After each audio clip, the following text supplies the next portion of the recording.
The 100,000 Songs of Milarepa, the conversion of a dying Bonist. Obeisance to all gurus.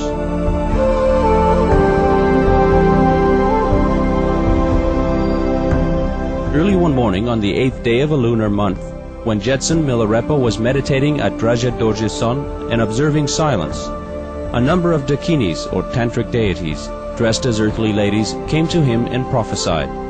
O silent yogi with great power of will, who practices austerity, the soul lion in the midst of all the snow, who sees alone samsara or cycle of reincarnation in nirvana or highest paradise, listen to us, the 4 dakini sisters, who come to prophesy. After conveying this message to the Jetsun, the dakinis or tantric deities vanished. Accordingly, the next day Milarepa journeyed eastward. On the way he met a shepherd. When the shepherd saw him walking above the ground, his feet never touching the earth, an unshakable faith toward Milarepa arose within him. He offered the Jetsun his own food and asked for the teachings of Dharma. Whereupon Milarepa preached on the law of karma, or retribution, on the errors of samsara, or cycle of reincarnation, on the difficulties of obtaining favorable human birth, body and environment, and lastly on the unpredictableness and inevitability of death. Convinced by these teachings, the shepherd said, Dear Lama, your preaching has been a reminder of the great sufferings of samsara or cycle of reincarnation. On thinking it over, I find I have no more desire for any gain or loss, happiness or misery in this life. The sufferings which you have mentioned distress me so much that I feel I cannot bear them any longer. Please give me some instruction that can help me. Very well, said Milarepa, I shall teach you. The shepherd then confided to him, I and I alone know of a secret cave called Mamuson. Please let us go there. When they arrived at the cave, the shepherd offered food and gave service to the Jetsun, and then asked for the teachings that would release him from samsaric suffering. Milarepa then taught him how to meditate. Not long after, the shepherd confided, When I am concentrating, I feel very peaceful and there is no suffering whatsoever. But when my mind begins to wander, pictures of the miseries in samsara or cycle of reincarnation all appear before me. I can hardly bear the distressing experience of seeing them. With your great compassion, please bring me to the state of eternal happiness. Milarepa replied, If you want to be always happy, you must ever avoid sinful deeds and follow my example by practicing all the virtues. The shepherd answered, I am willing to do so for the sake of attaining the longed for perpetual happiness. I would like to become your servant. Please take me with you. Milarepa recognized that this shepherd was a destined disciple, so he took him in and granted him the initiation and pith instructions. Later on, the shepherd was known as Milarepa, the most outstanding student among those disciples with realization. On the morning of the day that the Jetsun met Milarepa, the dakinis or tantric deities said to him, There is a place called Lapu, you should go there. And so Milarepa went to Lapu, where lived a very rich old man, a pious follower of Bon, who had many sons. Recently he had contracted a very serious disease. On the day of Milarepa's visit, one of this man's sons had just returned home from consulting a diviner, who had said that the remedy was to kill 100 yaks, 100 goats, and 100 sheep, and with the meat to hold a great festival and sacrifice for the Bon monks. Following this instruction, the rich man's sons had made all the arrangements for the feast and were just about to slaughter the animals when the Jetsun arrived. Milarepa, on first reaching Lupa, had met a girl on her way to fetch water and had asked alms from her. She informed him of the great Bon festival to be held for the sick rich man, saying that she was sure he would find alms if he went there. As Milarepa approached the rich man's house, he saw all kinds of people entering it. It seemed that anyone could walk in, even the dogs. Nevertheless, the host said, Dear Lama, our father is very sick, please leave us. Milarepa replied, All I want is something to eat. Please give me food. The sons then prepared a little food for him, and were about to send him away, when the sick man's relatives and doctors began to gather round to observe his illness. Milarepa went to them, asking for charity. When the rich man beheld Milarepa's face, a great faith arose in him, and somehow a change took place in his mind. He clutched Milarepa's robe and besought him, saying, "Dear Lama, I am a living man for only today or tomorrow. Look on me with your compassion." Thus he implored, while tears streamed down his face. Milarepa said, "It is a good omen that you have such faith in me. If I cure your illness, will you renounce the world and practice Dharma or true teaching?" The rich man replied, "If I'm relieved of this illness, I shall do whatever you say.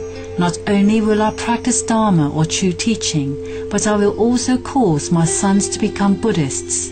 The Jetson thought to himself, "The Dakinis or Tantric deities prophesied that I should convert certain evil and pleasure-loving men, and thus accomplish benevolent deeds and give blessings to all. This must be the opportunity they meant, so I shall act accordingly."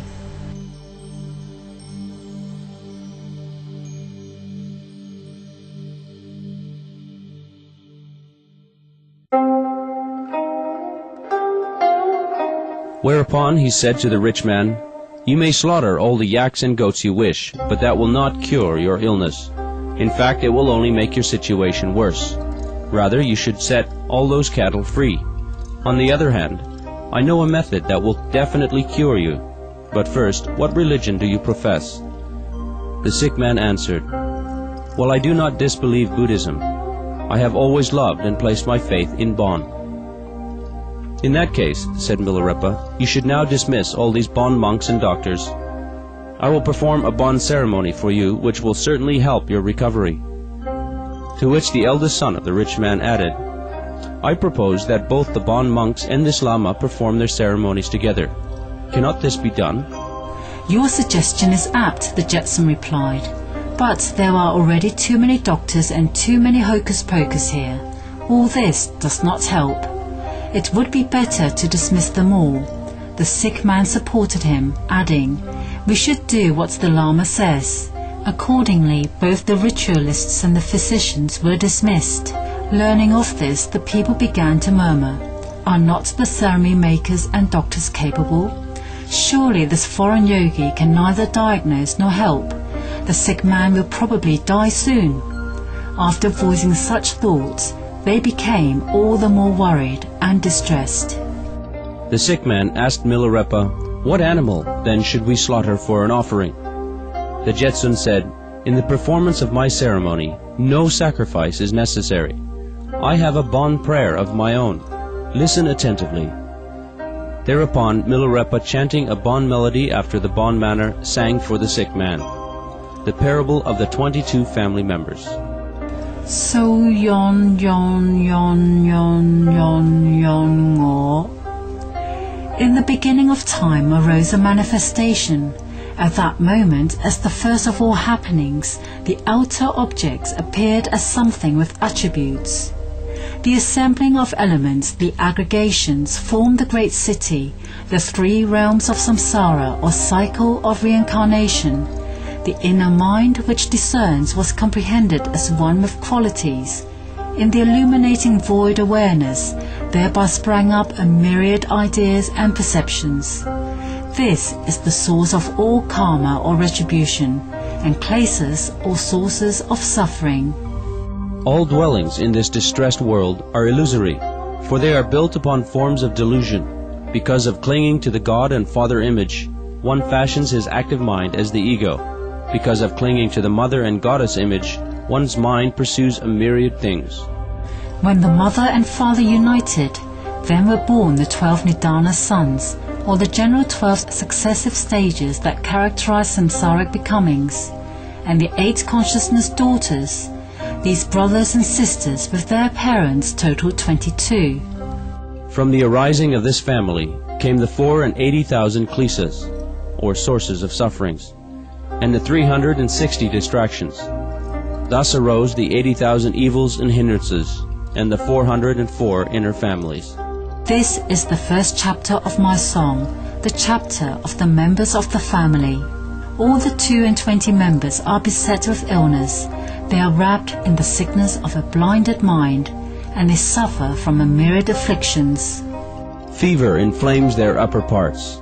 The fire of anger ever burns within them, while like yaks distraught they deeply groan. Chills plague their lower parts, and churning pools of lust drive them to lechery. Chakran blindness afflicts their middle parts. The dropsy of ego clinging swells and distends them.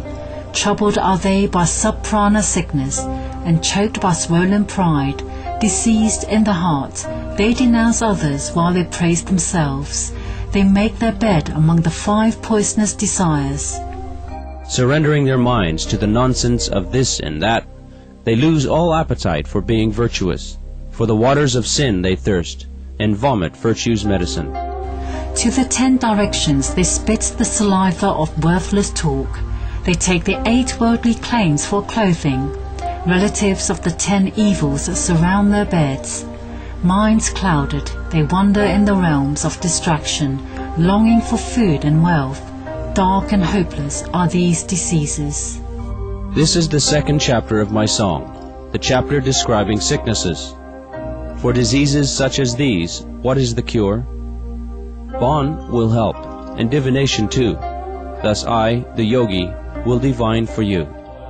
A messenger, the transiency of all lives, was sent to ask a divination. An expert diviner was then called, and a cushion of faith unshakable provided.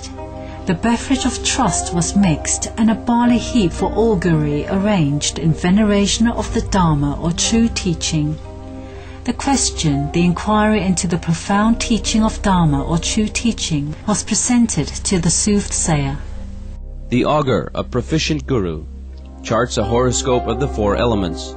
He counts the rounds of years, the 12 nidanas, and also numbers the 8 trigrams or consciousness. The diagrams of the 9 vehicles are drawn. A prediction of good or evil is thus made.